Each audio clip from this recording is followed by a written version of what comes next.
Alright, so here we are. We're going to be starting a brand new series here. We're back on Runescape 3 again. I know it's been a while since I've actually recorded a video of RuneScape for this actual channel, but I thought we'd start a little series. I'm just going to start a little rebuild series. Maybe we'll go from 0 GP to 1 billion GP. This time it's not going to be free to play only though. This time it's going to be members. But the twist with this rebuild series is we're going to try to use legacy only. So we're going to try to do a little rebuild 0 GP to 1 bill using only legacy.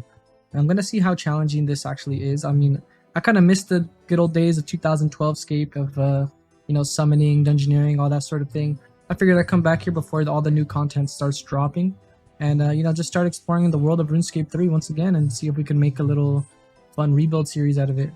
So currently in the bank, we're at 0 GP total. I just put it into a random item on the Grand Exchange. I do have all these items actually in my bank, but I'm actually not going to be using anything that I have in this, on this account here. So we're just going to try to get entirely new things, including things that are untradeable, such as like the Essence of Finality or the Scriptures. If I want to, end up using them, I'm going to need to put away some cash, and then, instead of rebuying them in the Grand Exchange, maybe just use the ones I already have and just, that cash I have, maybe just give it away or throw it into something else that I probably won't be able to actually buy, like I currently have right now in the Grand Exchange.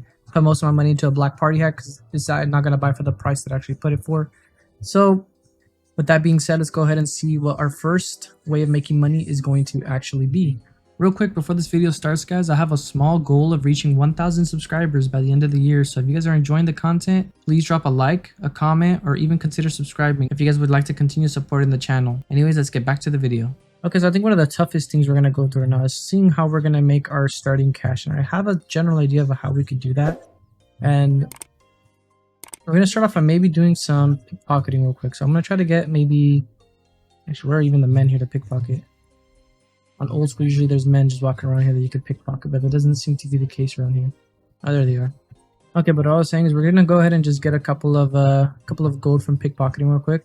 And after we get about maybe 500 gold, we're going to head down into the basement of the Lumbridge Castle. And down there in the Cullimancer's chest, we could actually buy ourselves some grapes. The grapes down there go for, I believe, 1 coin each, but in the Grand Exchange they're going for 11,000 each. So that's going to be a hefty amount of profit if they manage to actually sell off, which they should, because I believe they're ingredients for certain skills in this game. So that's also why they're probably so high in price. So we're gonna just, I think we're good right here with just 300 coins. It's a good starting point. And we'll be able to buy out maybe our first weapon or gear with it. Okay, so here it is. So there's 5 grapes here that we could buy in total. We can just buy the stock out. Although I don't know if actually in old school each world actually restocks. I believe in RuneScape 3 they don't do that actually. So I think this method kind of just falls flat here just because it doesn't restock. Yeah, see, grapes don't actually restock. So this is a universal stock for all worlds, not like in old school. So I'm kind of used to the way things run over on that side. So we're gonna need an entirely different plan on how to start off. Okay, but we did manage to sell off these grapes here though, so we got 50,000 GP from just that little bit of effort we made there. That little bit of effort we got there, just going down to Lumbridge and actually selling off those 5 grapes we got there. We could also maybe buy battle staffs. I mean, how much are battle staffs going for? How much profit do you make here? Actually, I think you lose money if you do battle staffs now. Okay, so one thing I forgot is that we're actually maxed. And because we're maxed, what we're actually going to do is we're going to go ahead and just pull out our archaeologist outfit. And with the archaeologist outfit, you guys could probably guess what we're going to do. And that is we're going to go do some archaeology. More specifically, we're going to try to be getting some material caches. And some of the materials actually go for a lot. So I was actually doing some research here on the wiki of which materials are the most expensive at the moment. And actually, Hellfire materials are actually going for a decent bit of cash right now. So they're going for about 17,000 each one. So that's going to be really quick compared to buying grapes actually. Okay, so we have everything we need for our archaeology, so we're gonna go ahead and just teleport over to the table and we're gonna try to we got a new site. Oh yeah, I forgot they recently updated actually archaeology and released a new location, which I don't even know what's over there actually. But regardless, we're gonna go to our original plan. So we're gonna go to the infernal source. So that's where it says on the wiki that it's actually located. So let's check it out and see it is actually here or not. Okay, so looks like we found it. Looks like there's only 1 material cache here though. So how many could we actually get for each one though? That's the question. So we're gonna sit here for a little bit, make a little bit of money, and once we have enough to buy our first starting gear, we're gonna go ahead and just kick off this series and just go straight into PVMing. Maybe go do some God Redemption once, and that's gonna be the easiest barrier to entry for the gear that we're going to be starting off with. And then maybe as we scale, maybe move on to things such as Araxor or something, maybe God Wars Engine 2, something along those lines. But I've never actually done PBM with Legacy, so I don't really know how smooth or bad it's actually going to go. But once we get a little bit of cash, I'll meet you guys back at the Grand Exchange and we'll head over to our first PBM boss with Legacy. Okay, so we managed to get our first inventory actually done there. It was pretty quick actually. It took around maybe 2 or 3 minutes to actually get this full inventory. But one thing I noticed is that we are probably going to need to buy some magic notebook paper, since I don't really have a way to fill these Hellfire metals into somewhere. The supply box is kind of far away from that location of the Hellfire metal. But anyways, after selling everything off here, it looks like each one's going to be going for 17,000 each one.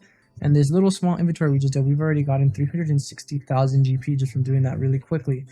So, and it insta-sold too. So these, I think these Hellfire metals are actually used to make, what is it, Ripper Demon pouches, or maybe the contract pouches to make the to make things such as the Blood Reaver and the Ripper Demon. That's probably why they're so expensive. I'm not really too sure though. It's been a while since I've actually trained that skill, since I got maxed a while back ago, so I'm not too familiar with what the requirements are, what materials are actually needed for these sort of skills. But anyways, we're gonna go ahead and buy some magic notebook paper. So we're gonna buy, we'll do 300. So we're gonna stay there till we get around 300 or so Hellfire metals. These Senescent notes, I'm just gonna read them and throw them away because they're kind of in the way here. But we're gonna head back again, and I'll be back once we've caught 300 of those Hellfire metals. Alright, so here we are. We managed to get all 300 of the Hellfire metals. We're gonna go ahead and just sell these off. I actually don't know how much they're gonna... I actually don't know how much these are even actually gonna be going for in total. Okay, so we have 319 Hellfire metals, and they're going for about 5.4 mil. Do they sell for mid? Let's see, they sell for mid. Okay, so they don't sell for mid, so let's see if we can put it a little bit under mid and see if instant sells. Okay, there it is. So the instant sell. So now we're up to 5.5 mil. Just in a little bit of time, we already almost at green cash tag actually. So okay, so I think I'm gonna go with mage for my combat style of choice for this video, at least for starting off, just because you can get pretty powerful weapons early on. Like I get this tier 87 staff for just 2.1 mil. So I'm gonna go ahead and just buy this and maybe buy some cheap gear like Ganodermic maybe, along with the Ceradomin Hiss and maybe a Vecna Skull, since we don't have access to overloads at the moment. And I don't really feel like making them right now. Okay, so after buying all of that gear, this is what we ended up with, or what we decided to go with. So for starters, we got ourselves a Super Prayer Renewal. So this is going to keep us alive. Or this is going to give us our prayer up a lot longer than it probably should. We got a couple of restores because I'm pretty sure we're not going to really need to use food there. I don't think food should be a problem, especially with Animate Dead. We got the runes to cast Animate Dead alongside. We're going to be using a blood spell. So we're going to use this blood spell just because it's a lot cheaper to use than Insight Fear. And then for our gear, we got ourselves an Obliteration Staff, which is only going for around 2 mil at the moment. We got ourselves a full Ganodermic armor besides the gloves and the boots, and some Silverhawk boots. Just ignore the charges that are already in there, but these should be free to claim from Diango or whatever his name is in Draenor, so, or you could just actually claim it from the bank. So also have my archaeology journal, just gonna have that with me. Oh, one more thing actually we forgot to get. We're gonna get ourselves a glory just because the other thing didn't actually end up buying. So unfortunately for us, we're gonna have to stick with the glory for now. Honestly, a glory isn't too bad, so we'll be fine for the most part. Okay, so I decided that instead of God Wars Dungeon 1, that we'll actually come do some Arc Glacier instead, because he has a lot better base drops.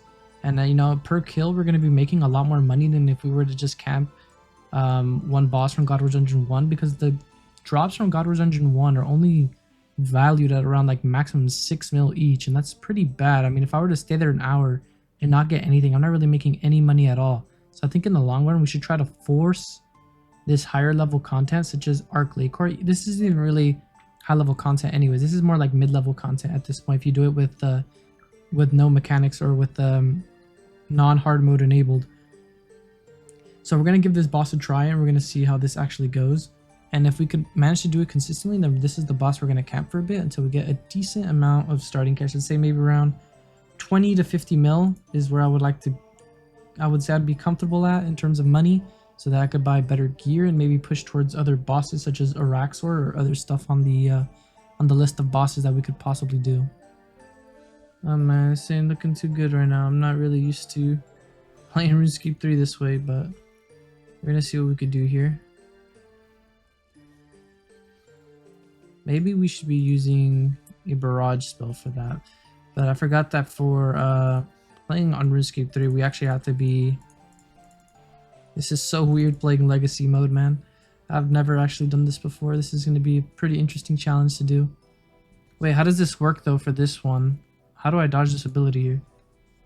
Do I just pray mage? Because this one tends to one-hit you. Okay, that almost killed me. Do we have resonance ability available to us? I actually don't know. Do we have insights? I don't know if I casted insight or not. I think we did. Yeah, we did.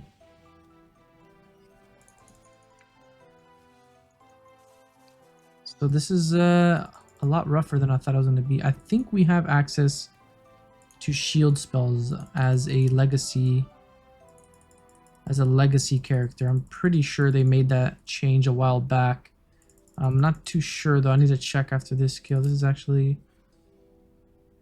Yeah, I really don't. It sucks not having some sort of hotbar or something.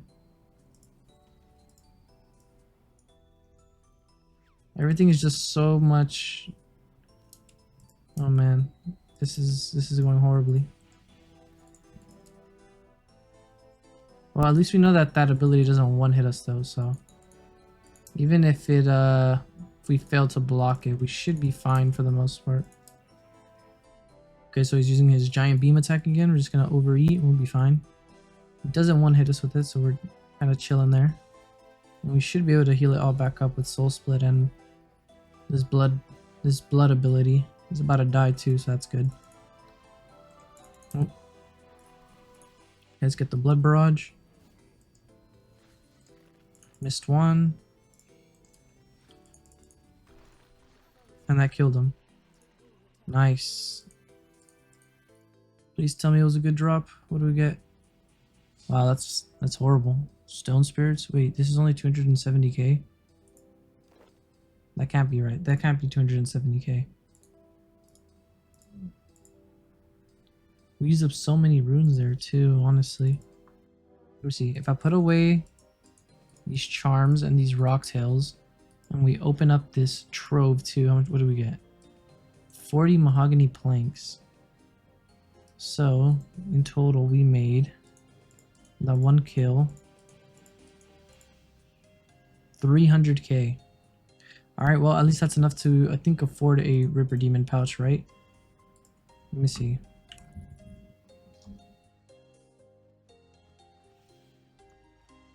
Yeah, 148k for Ripper Demon pouch. Okay, so that's fine. That's gonna help us a lot with our damage there. Maybe we could also afford a Ring of Wealth. That's extra damage as well. Still no gloves yet because the gloves are a little bit expensive, but we should be fine for the most part. Alright, but anyways guys, that's going to be it for episode 1 of this video. Let me know if you guys want to continue seeing these type of videos or you want me to continue this series altogether. I know some of you guys aren't actually here from... I know some of you guys aren't regular RuneScape watchers. I know most of you guys from my channel are actually from Albion. I will be making Albion videos still, don't worry, those aren't going anywhere. I'm just kind of waiting for this next update to actually release for Albion so that I could go try out roads again and we could see how those actually are now once they're updated and see if the loot is better, that sort of thing. So you guys could expect a video on that. But besides that guys, I'll catch you guys in the next one. Peace.